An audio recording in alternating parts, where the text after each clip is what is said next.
Hello everybody, welcome to section 6.2. We're going to start taking a look at specific quadrilaterals that have some unique properties, and we start with what's known as a parallelogram, this shape that you see here. A figure, a quadrilateral, becomes a parallelogram if the following fact is true about it. If we have two pairs of parallel sides.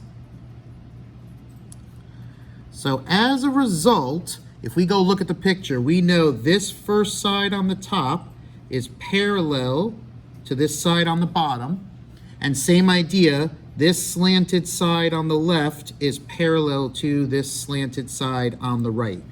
That's what makes it a parallelogram. Two sets of parallel lines running together to create this quadrilateral.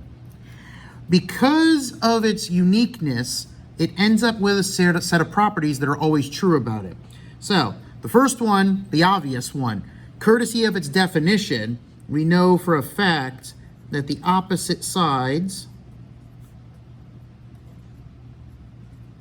are parallel to each other. And that is directly from its construction. It was built by two sets of parallel lines. That one's not completely that surprising. The other thing that does happen, though, is to make it a quadrilateral, because you have two exact sets of parallel lines, you also end up getting that the opposite sides are congruent. And that is a step up. So not only are they parallel, they actually are congruent to each other. So we will add a single congruency mark for the top and the bottom, and we will also add a double congruency mark for the left side and the right side. We do get that the sides are congruent on top of them being parallel. We also get that the opposite angles are congruent to each other. So we have to go add that to the picture. We'll know for a fact that this angle will match this one up here in this corner, while this one will double mark, has to match this one down here that will double mark. That actually is true because of the next property. This comes straight out of parallel for this one. The consecutive angles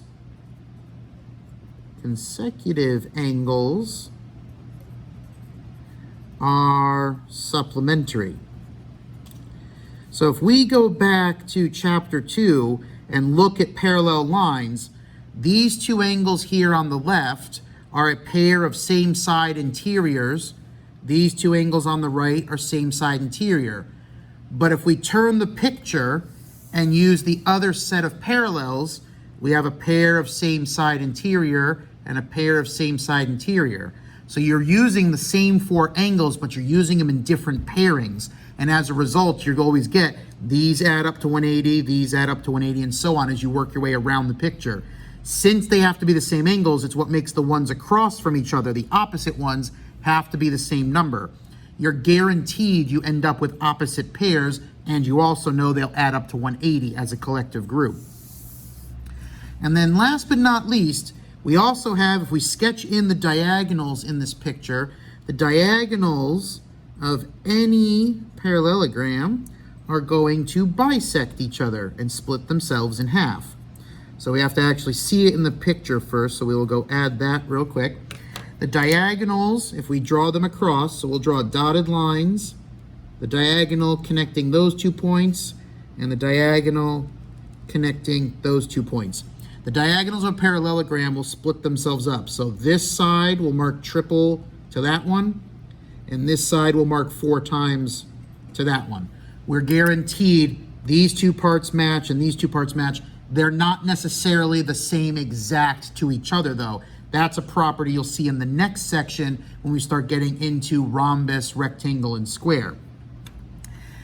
Ultimately, the point of all the properties of your different figures and quadrilaterals is to apply them in a problem.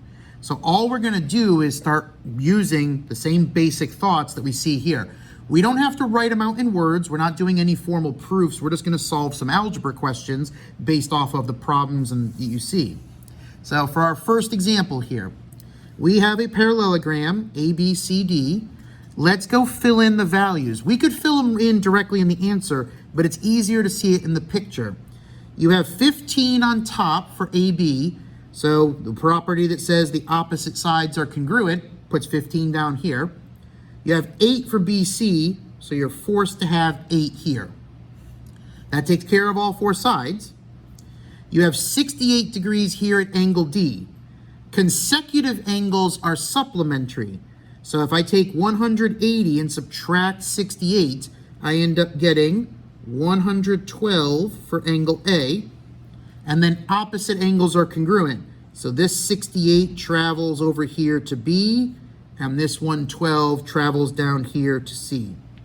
That fills in everything in my picture. Now it's just a matter of read the picture and give the answer. The length of AD was 8, the length of DC was 15, angle A was 112 degrees, angle B was 68 degrees, and angle C is 112 degrees. That truly is all it takes to do them. While it's great to know the properties, you don't usually have to write them out too much. Very rarely will you have to write them out like in a formal proof or whatnot. The purpose, though, for us is truly going to be, can you just solve problems with them? So let's take a look at example 2, use the same skill set. If we have 29 over here for JM, we must have 29 over here for KL. And if we have 21 down here on the bottom for ML, we must have 21 up here on the top for JK. And then we're going to use the same angle argument. 127 degrees at L, so the next consecutive angle, like if we go across to M, if we subtract from 180, leaves me 53 degrees here at M, and now opposites are congruent. So this 53 travels across to K, while this 127 travels across to J. And now go fill everything in. Segment JK was 21 units, segment KL was 29 units, angle J was 127 degrees, angle K was 53 degrees, and angle M was also 53 degrees. Not the deepest problem you're ever going to have to deal with. Basically, if you know your properties, you can finish these problems very, very fast. The key is knowing them. So let's look at a few more examples here. A little more involved because now we've got some algebra working here. But notice what we've got. If NS, so we'll write it directly on here, is 2x plus 7, and SQ is 5x minus 23, we want to find the entire length of NQ, but that means I have to find the value of x no matter what. The last property we covered was that the diagonals bisect each other. So PR, cutting across this picture, is splitting these into 2 equal halves. We know for a fact that 2x plus 7 is equal to 5x minus 23. Let's go work out the algebra.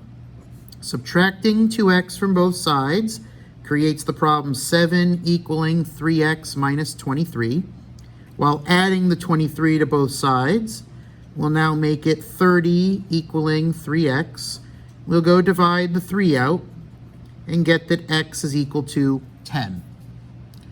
But we are asked for the length of NQ, so we need to go plug this 10 back in and go solve it. So NS, if we plug in 2 times 10 is 20 plus 7 is 27. If we plug it in here, 5 times 10 is 50 minus 23 is 27. That's a good confirmation. Double check our work. We did this correctly. We did get 27 for both of them. So the whole length from N to Q as the two 27s put together must be 54 units in length. For example 4 here, we've got that T going to V is a grand total length of 74, while WV, just this portion, is 4x plus 1. We're going to use the same property we just used in example 3. We know the 2 diagonals of this parallelogram cut each other in half. So if we take 74 and cut it in half, we end up getting that it's 37 for each portion. So specifically, we're interested in this portion down here for WV. 37 must be the result of 4x plus 1. And off to the algebra we go. Subtracting 1 from both sides gives me 36 equaling 4x, while dividing both sides by 4 creates x equals 9, and that is all I was asked for in the problem. Just simply solve for x and be done with it. So last but not least, one more problem in parallelograms here. We're asked to find the measurement of angle R, which is over here, but we have no algebra expression attached to it, so we're going to have to use P and Q in some manner. So P and Q are consecutive angles. They're side by side. They share the side PQ. So we know from one of the properties the consecutive angles have to be supplementary. 3x plus 5 combined with 8x minus 12 must be a grand total of 180. That's what supplementary means. If we combine our like terms together, 11x minus 7 equaling 180, we'll add the 7 over to reach that 11x is now equal to 187, which then if we divide the 11 out, we get that our missing value of x is 17. Now we want to find the measurement of angle R. Now we'll use another property where opposite angles are congruent. We can take this 3x plus 5 for angle P and transfer it over to angle R. But we're just going to plug in the 17 as we do it so that we can solve this problem and be done with it. So 3 times 17 comes out to be 51 degrees plus the extra 5 makes angle R a 56-degree angle. That's everything for section 6.2. The big key to it, however, is definitely know your 5 properties. As you go through more sections in this chapter, your properties list is going to grow and grow and grow. I would start making yourself either a table, a set of flashcards, something like that, just so you can keep all the properties straight, because by the time we get to the end of the chapter, your list is going to be very lengthy. If any questions pop up while you're working on the assignment, make sure to get a hold of your teacher and see everybody in the next section.